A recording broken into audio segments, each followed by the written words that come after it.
ನಮಸ್ಕಾರ ಎಲ್ಲರಿಗೂ. ಇವತ್ತು ನಾನು ಶ್ರೀಮದ್ ಆದಿಶಂಕರಾಚಾರ್ಯರು ರಚಿಸಿದಂತಹ ಗೀತಾ ಮಹಾತ್ಮ್ಯವನ್ನು ಹೇಳ್ತಾ ಇದ್ದೇನೆ. ಈ ಗೀತಾ ಮಹಾತ್ಮ್ಯವು 7 ಶ್ಲೋಕಗಳನ್ನು ಒಳಗೊಂಡಿದೆ. ಶ್ಲೋಕದ ಜೊತೆಗೆ ಅರ್ಥವನ್ನು ಸಹ ಹೇಳುತ್ತೇನೆ ನಾನು.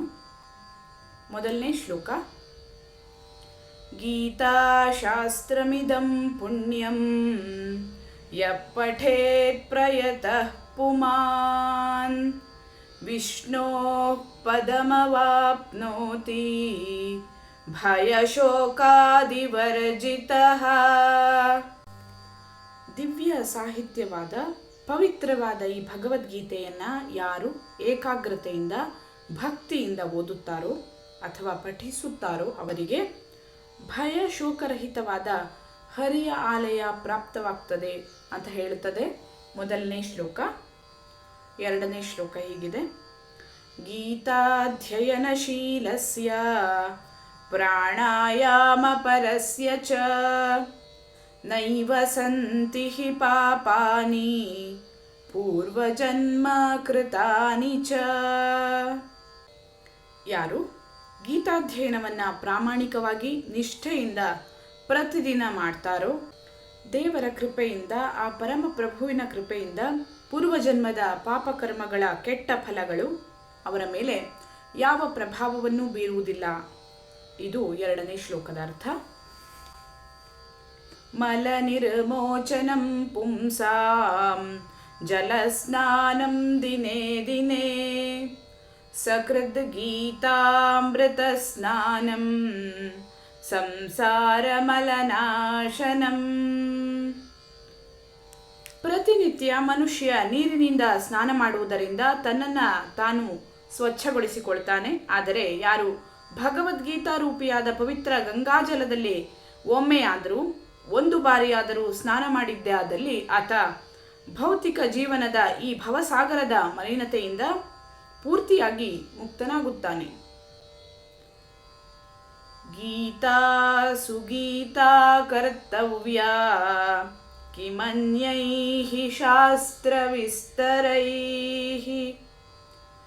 ಯಾ ಸ್ವಯಂ ಪದ್ಮನಾಭಸ್ಯ ಮುಖಪದ್ಮಾದ್ವಿನಿಸೃತಾ. ಈ ಭಗವದ್ಗೀತೆಯು ಭಗವಂತನ ಮುಖಪದ್ಮದಿಂದ ಬಂದದ್ದು.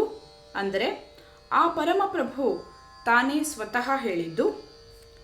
ಸಮಸ್ತ ವೈದಿಕ ಗ್ರಂಥಗಳ ಸಾರ ಇದು ಮತ್ತು ಇದು ಸ್ವಯಂ ಭಗವಂತನ ವಾಣಿ. ಆದ್ದರಿಂದ ಬೇರೆ ವೈದಿಕ ಸಾಹಿತ್ಯವನ್ನು ಓದುವಂತಹ ಅವಶ್ಯಕತೆ ಇರುವುದಿಲ್ಲ.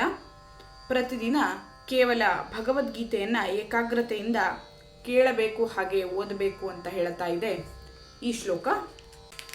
ಮುಂದಿನ ಶ್ಲೋಕ: ಭಾರತಾಮೃತ ಸರ್ವಸ್ವಂ ವಿಷ್ಣೋರ್ವಕ್ತ್ರಾದ್ವಿನಿಸೃತಂ ಗೀತಾ ಗಂಗೋದಕಂ ಪೀತ್ವಾ ಪುನರ್ಜನ್ಮ ನ ವಿದ್ಯತೆ.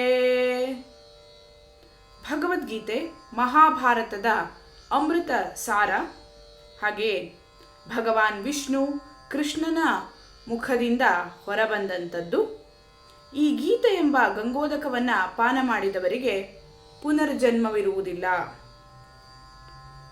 ಸರ್ವೋಪನಿಷದೋ ಗಾವೋ ದುಗ್ಧಾ ಗೋಪಾಲನಂದನಃ ಪಾರ್ಥೋ ವತ್ಸ ಸುಧೀರ್ಭೋಕ್ತಾ ದುಗ್ಧಂ ಗೀತಾಮೃತಂ ಮಹತ್. ಈ ಶ್ಲೋಕದ ಅರ್ಥ ಹೀಗಿದೆ: ಎಲ್ಲ ಉಪನಿಷತ್ತುಗಳು ಪವಿತ್ರ ಗೋಮಾತೆಯಂತೆ. ನಂದನ ಮಗ ಗೋಪಾಲನಾದ ಶ್ರೀಕೃಷ್ಣ ಆ ಗೋವಿನ ಹಾಲನ್ನು ಕರೆಯುವವನು ದೊಗ್ಧ.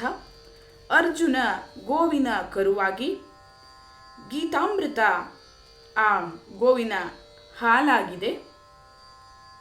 ವಿದ್ವಾಂಸರು ಹಾಗೆ ಭಗವಂತನ ಭಕ್ತರು ಆ ಗೀತಾಮೃತವನ್ನು ಪಾನ ಮಾಡ್ತಾ ಇದ್ದಾರೆ, ಹಾಗೆಯೇ ಆನಂದಿಸ್ತಾ ಇದ್ದಾರೆ.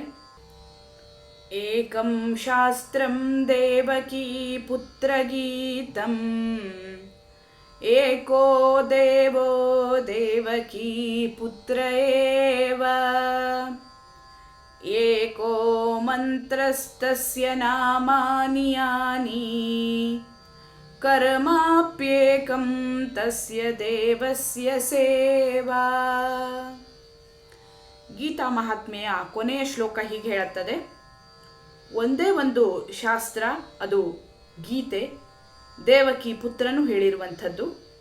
ಒಬ್ಬನೇ ದೇವರು, ಆತನೇ ಶ್ರೀಕೃಷ್ಣ, ದೇವಕಿಯ ಪುತ್ರ.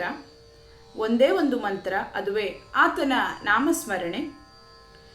ಒಂದೇ ಒಂದು ಕರ್ತವ್ಯ ಅಥವಾ ಕರ್ಮ, ಅದು ಆ ದೇವನ ಪರಮಪ್ರಭು ಕೃಷ್ಣನ ಸೇವೆಯನ್ನು ಮಾಡುವಂಥದ್ದು.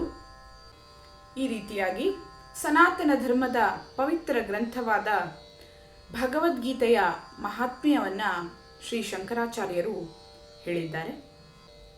ಧನ್ಯವಾದಗಳು ಎಲ್ಲರಿಗೂ. ಲೋಕಾಃ ಸಮಸ್ತಾಃ ಸುಖಿನೋ ಭವಂತು.